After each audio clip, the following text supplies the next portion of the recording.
আলহামদুলিল্লাহি রাব্বিল আলামিন ওয়াসসালাতু ওয়াসসালামু আলা রাসূলিহিল কারীম ওয়া আলা আলিহি ওয়া সাহবিহি ওয়া আহলি বাইতি আজমাইন। বাংলাদেশ জামাত ইসলামী কর্তৃক আয়োজিত আজকের এই জাতীয় সমাবেশে উপস্থিত সম্মানিত জাতীয় নেতৃবৃন্দ, বন্ধু সংগঠনের নেতৃবৃন্দ, শহীদ পরিবারের গর্বিত সদস্যবৃন্দ, ২৪ জুলাই যোদ্ধাবৃন্দ, আপামর দেশবাসী এবং আমার সাংবাদিক বন্ধুগণ, আমি সর্বপ্রথম মহান রবের দরবারে শুকরিয়া আদায় করছি। ফ্যাসিবাদের পতনের পর অত্যন্ত অনুকূল পরিবেশে আল্লাহ রাব্বুল আলামিন আজকের এই সমাবেশটি করার আমাদেরকে তৌফিক এনায়েত করেছেন, আলহামদুলিল্লাহ। 2 দিন আগে ঝড় দ্বারায় বৃষ্টি ঝরেছে। অনেকে আশঙ্কা করেছিলেন কি হবে, মানুষগুলা সেদিন কি শান্তিতে বসে 2টি কথা শোনার সুযোগ পাবে। আল্লাহ রাব্বুল আলামিন আজকের দিনটা অনেকটা এয়ার কন্ডিশন করে দিয়েছেন, আলহামদুলিল্লাহ। বৃষ্টি নেই, তীব্র রোদও নেই। আল্লাহ তাআলার পক্ষ থেকে তার গোলামদের প্রতি এই যে মেহেরবানি, এর জন্য নত শিরে আরেকবার আমি শুকরিয়া আদায় করছি, আলহামদুলিল্লাহ। সম্মানিত বন্ধুগণ, যাদের ত্যাগ এবং কুরবানির বিনিময়ে 15.5 বছরের কঠিন অন্ধকার যুগের যাতাতলে পিষ্ট হয়ে যারা তিলে তিলে দুনিয়া থেকে নির্যাতিত হয়ে বিদায় নিয়েছেন, অপশক্তির বিরুদ্ধে প্রতিবাদ করতে গিয়ে বিদায় নিয়েছেন, যারা লড়াই করে আহত হয়েছেন, পঙ্গুত্ব বরণ করেছেন, আমরা তাদের সকলের কাছে গভীরভাবে ঋণী। মহান আল্লাহর দরবারে তৌফিক চাই, বাংলাদেশ জামাতে ইসলামীর অস্তিত্ব যতদিন থাকবে আল্লাহ যেন তাদের ঋণ পরিশোধ করার শক্তিটাও ততদিন আমাদেরকে দান করেন।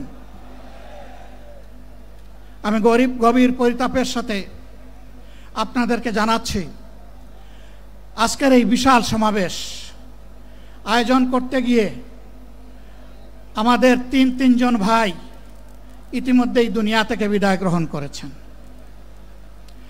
খুলনার দাবকুপ উপজেলার আমির জনাব মৌলানা আবু সাইদ বিদায় নিয়েছেন। পাবনার বয়োজ্যেষ্ঠ একজন মুরব্বী জনাব মুস্তাফিজুর রহমান, তারা এই আয়োজনে আসতেই পারেননি। আসার পথেই আল্লাহ তাআলা তাদেরকে তার কাছে তুলে নিয়েছেন। আরেকজন ভাই এখানে অসুস্থ হয়ে তিনিও ইন্তেকাল করেছেন, শাহ আলম। মহান রবের দরবারে দোয়া করি, আল্লাহ তাআলা তাদের উপর রহম করুন, তাদেরকে ক্ষমা করুন, জান্নাতুল ফেরদাউসের নিয়ামত তাদেরকে দান করুন, তাদের আপনজনকে আল্লাহ তাআলা সবরে জামিল আতা করুন।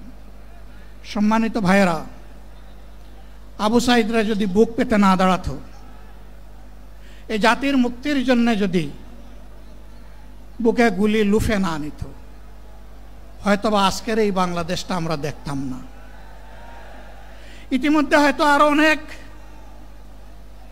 মানুষের জীবন ফ্যাসিবাদীদের হাতে চলে যেত।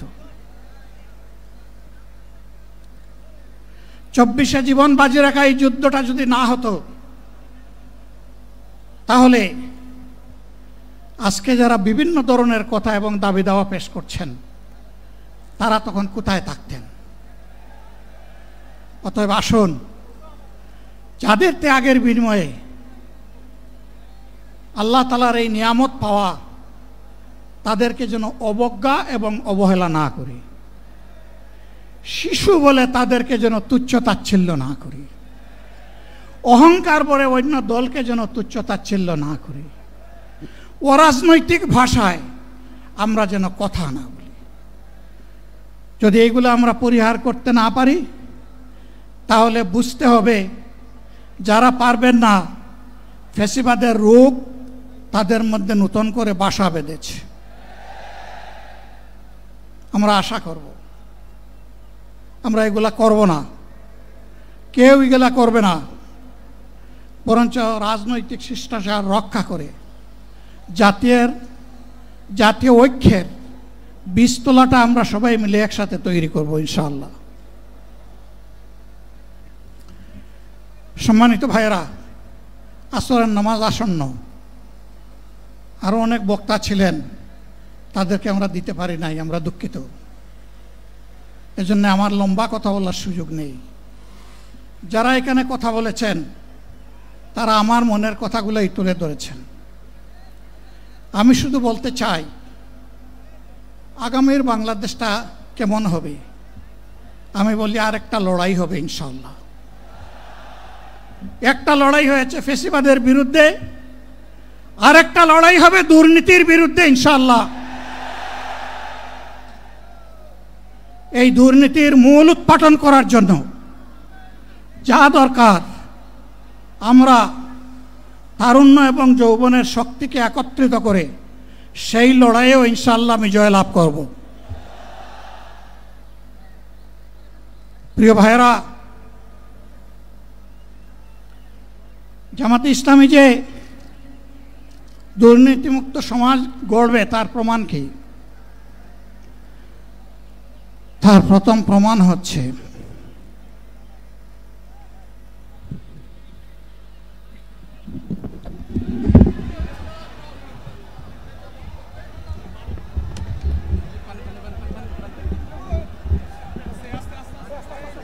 আপনারা অবস্থান করুন যার যার জায়গায়।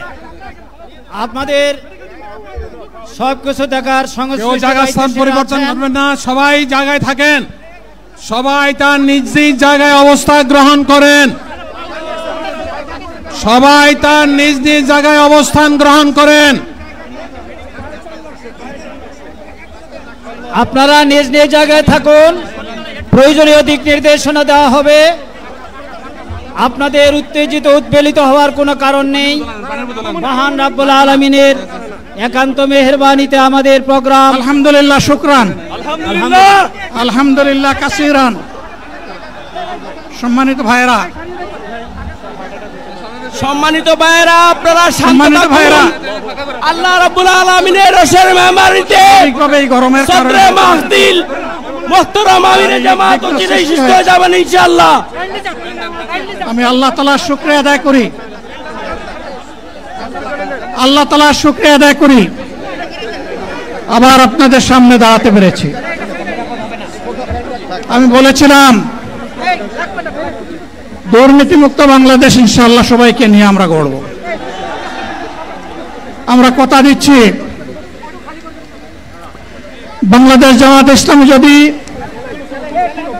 আল্লাহ তাআলার মেহেরবানি এবং সরকার জনগণের ভালোবাসা নিয়ে সরকার গঠন করে, তাহলে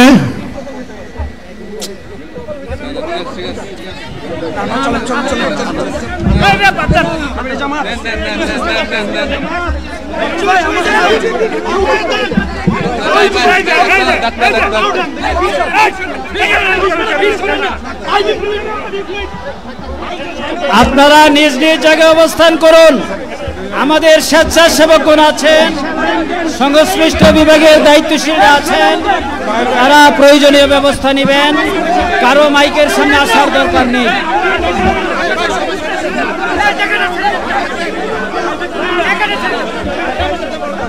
আপনারা অবস্থান করুন নিজ নিজ জায়গায়।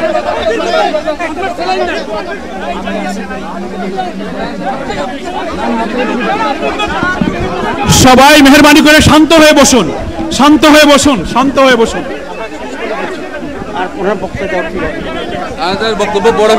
আপনারা সকলে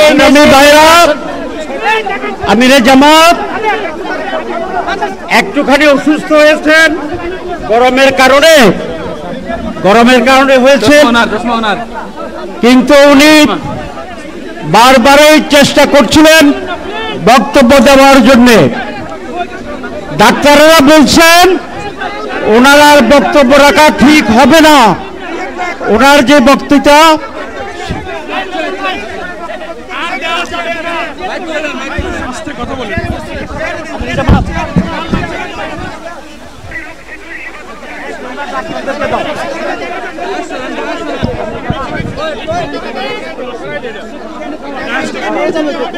আপনারা নিজ নিজ আসনে উপবেশন করুন। সংগঠনের দায়িত্বশীলগণ প্রয়োজনীয় দিক নির্দেশনা দিবেন। আপনাদেরকে নিজ নিজ জায়গায় অবস্থান করার জন্য অনুরোধ করা হচ্ছে। আচ্ছা দেন না এখানে আপনাদের এই ড্রোনগুলো আলহামদুলিল্লাহ আলহামদুলিল্লাহ। আরে আল্লাহ যত সময় হায়াত দিচ্ছেন, আল্লাহ যত সময় হায়াত দিয়েছেন তত সময় মানুষের জন্য লড়াই করবো ইনশাআল্লাহ। এ লড়াই বন্ধ হবে না। বাংলার মানুষের মুক্তি অর্জন হওয়া পর্যন্ত আমাদের লড়াই অব্যাহত থাকবে। বলছিলাম জামাতে ইসলামী যদি আল্লাহর ইচ্ছা এবং জনগণের ভালোবাসায় বাংলাদেশের মানুষের সেবা করার সুযোগ পায়, তাহলে মালিক হবে না, সেবক হবে ইনশাআল্লাহ। আজ আমি ঘোষণা দিচ্ছি, লক্ষ জনতাকে সাথে নিয়ে বাংলাদেশ জামাতে ইসলামী থেকে যারা আগামীতে সংসদ সদস্য হিসাবে নির্বাচিত হবেন, আরে আপনারা কথা বন্ধ করেন, আপনারা কথা বন্ধ করেন, সবাই বসে পড়েন, সবাই বসেন বসেন, কেউ দাঁড়াবেন না, সবাই বসেন। যদি আল্লাহর ইচ্ছায় জনগণের ভালোবাসায় বাংলাদেশ জামাতে ইসলামী থেকে সংসদ সদস্যরা নির্বাচিত হয়ে সরকার গঠন করেন, তাহলে কোনো এমপি কোন মন্ত্রী আগামীতে সরকার কিন্তু প্লট গ্রহণ করবে না। কোন এমপি এবং কোন মন্ত্রী ট্যাক্সবিহীন কোন গাড়ি চড়বে না। কোন এমপি এবং কোন মন্ত্রী তার নিজের হাতে কোনো টাকা চালাচালি করবে না। কোন এমপি এবং কোন মন্ত্রী যদি তার নির্দিষ্ট কোনো কাজের জন্য বরাদ্দ পেয়ে থাকেন, কাজ শেষ হওয়ার সাথে সাথে বাংলাদেশের 18 কোটি মানুষের কাছে তারা তার প্রতিবেদন তুলে ধরতে বাধ্য হবে। সম্মানিত বন্ধুগণ, চাঁদা আমরা নিব না, দুর্নীতি আমরা করব না, চাঁদা আমরা নিতে দেব না, দুর্নীতি আমরা সহ্য করব না। এই বাংলাদেশটাই আমরা দেখতে চাই। যুবকদেরকে আমরা স্পষ্ট ভাষায় বলতে চাই, বন্ধুগণ তোমাদের সাথে আমরা আছি। আমি আজকে জামাতের আমির হিসাবে এখানে কথা বলতে আসিনি। আমি এসেছি বাংলাদেশের 18 কোটি মানুষের একজন হয়ে কথা বলতে। আমি শিশুদের বন্ধু, আমি যুবকদের ভাই, আমি বয়স্কদের সহযোদ্ধা, আমার বোনদের আমি ভাই। সুতরাং তাদের মুক্তির জন্যই আমি দায়িত্ব নিয়ে আজকে এখানে দাঁড়িয়েছিলাম। আল্লাহর ইচ্ছা শরীর আমাকে সাময়িকভাবে সহযোগিতা করে নাই, এটাও আল্লাহর ইচ্ছা যে এখন আল্লাহ আমাকে কথা বলার সুযোগ দিচ্ছেন। আমি বলতে চাই, বাংলাদেশের নির্দিষ্ট কোন শ্রেণীর মুক্তির জন্য আমাদের এই লড়াই নয়। রাস্তার একজন পরিচ্ছন্নতা কর্মী, চা বাগানের একজন শ্রমিক, রক্ত পানি করে ঘাম জড়ানো আমার একজন রিক্সা চালক ভাই মাঠে ময়দানে বাংলাদেশের মানুষের মুখে যারা এক মুঠো ভাত তুলে দিতে চায়, আমার সেই কৃষক বন্ধুটি, আমি তাদের হয়ে আজকে এখানে কথা বলতে এসেছি। আমি কোন অভিজাত শ্রেণীর হয়ে এখানে কথা বলতে আসিনি। আল্লাহ তাআলার অশেষ মেহেরবানি, আজীবন সকল রক্ত চক্ষুকে উপেক্ষা করেছি, জেল জুলুমের পরোয়া করি নাই। আমার আফসোস, 24 সালে জাতিকে মুক্তি দিতে গিয়ে যারা জীবন দিয়ে শহীদ হলো, আমি তাদের একজন হতে পারলাম না। আপনাদের কাছে দোয়া চাই, ইনসাফের ভিত্তিতে একটি দেশ গড়ে তোলার জন্য আগামীতে যে লড়াই হবে, আমার আল্লাহ যেন সেই লড়াইয়ে আমাকে একজন শহীদ হিসাবে কবুল করেন। সম্মানিত বন্ধুগণ, আমাদের প্রিয় শহীদ নেতৃবৃন্দ 2006 সালের 28 অক্টোবর থেকে শুরু করে পল্টন গণহত্যা, শাপলা গণহত্যা, সারা দেশের গণহত্যা, পিলখানার গণহত্যা, 24-এর গণহত্যা, এই গণহত্যা যারা করেছে তাদের সকলের বিচার বাংলাদেশের মাটিতে নিশ্চিত করতে হবে। এদের বিচারের দৃশ্যমান প্রক্রিয়া শুরু না করা পর্যন্ত পুরানা ব্যবস্থাপত্রে বাংলাদেশ আর চলবে না। এতগুলো মানুষ এমনি এমনি জীবন দেয় নাই, জীবন দিয়েছে জাতির মুক্তির জন্যে। যদি বস্তাপোতা পুরানা সবকিছুই টিকে থাকবে তাহলে কেন তারা জীবন দিয়েছিল? যারা ওই বস্তাপোতা ব্যবস্থাপনায় বাংলাদেশকে আবার গড়তে চান তাদেরকে আমরা বলি, জুলাই যুদ্ধ করে যারা জীবন দিয়েছে আগে তাদের জীবনটা ফেরত এনে দেন। যদি শক্তি তাকে ফেরত এনে দেন, আপনারা পারবেন না। যেহেতু পারবেন না, কাজেই নতুন ব্যবস্থায় নতুন বাংলাদেশ গড়ে তোলা হবে ইনশাআল্লাহ। শিশু, কিশোর, যুবক, মা, বোন, শ্রমিক, ছাত্র, জনতা, ব্যবসায়ী সবাইকে যেই দেশ, যেই সংবিধান, যেই রাষ্ট্র নিরাপত্তা দিতে পারবে সেই নতুন বাংলাদেশ আমরা গড়ে তুলতে চাই। ভাইয়েরা, আমাকে সবাই চাপ দিচ্ছে, কেউ বলে ভাই শেষ করেন, কেউ বলে চাচা শেষ করেন। আমি তাদেরকে নিশ্চয়তা দিয়ে বলছি, আমার মৌত আমার আল্লাহ নির্ধারিত সময় থেকে 1 সেকেন্ড আগে হবে না, এবং হায়াত যা দিয়েছেন তার 1 সেকেন্ড আগেও আমি যাব না। অতএব মহান আল্লাহর কাছে আবারও তৌফিক চাই। আপনাদের কাছে যে কষ্ট হয়েছে, আপনারা, আমি তো এখানে শান্তিতে বসাচ্ছিলাম আর চতুর্দিকে শুধু দৃষ্টি বুলাচ্ছিলাম, কি কষ্ট হচ্ছে আমার ভাইদের। প্রিয় ভাইরা, এই কষ্ট আল্লাহর জন্য। এই কষ্ট কার জন্য? ইনশাআল্লাহ আল্লাহ তাআলা আপনাদেরকে তার উপযুক্ত জাযা দুনিয়ায় দিবেন, আখিরাতে দিবেন। আপনাদের এই ত্যাগের বিনিময়ে নতুন বাংলাদেশ আমরা পেয়ে যাব।